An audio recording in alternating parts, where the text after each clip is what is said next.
আল্লাহ পাকের পরিকল্পনা দেখুন, যে নবী মুহাম্মদ সাল্লাল্লাহু আলাইহি ওয়াসাল্লামকে মক্কা থেকে তাড়িয়ে দিচ্ছে মানুষ, আল্লাহ রাব্বুল আলামিন সেই মক্কা নবীর পায়ের সামনে এনে দিলেন। সুবহানাল্লাহ।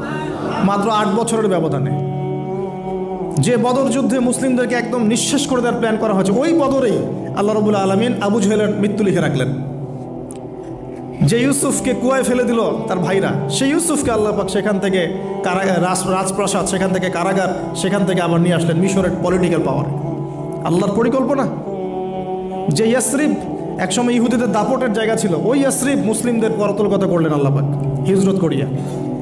বাদশাহ নাজাশি আবিসিনিয়ায়, আমি তো মালয়েশিয়াকে একটা আবিসিনিয়া মনে করি, এখানে মাশাআল্লাহ এরকম পরিবেশ আছে, শান্তিপূর্ণ ইসলামী পরিবেশ।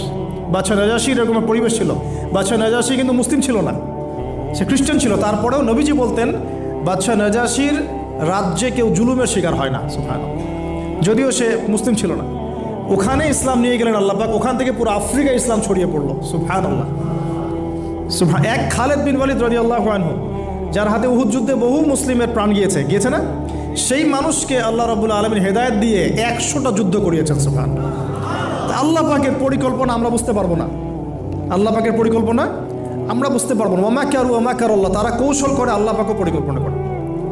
দেখেন এই যে প্যালেস্টাইন নিয়ে এত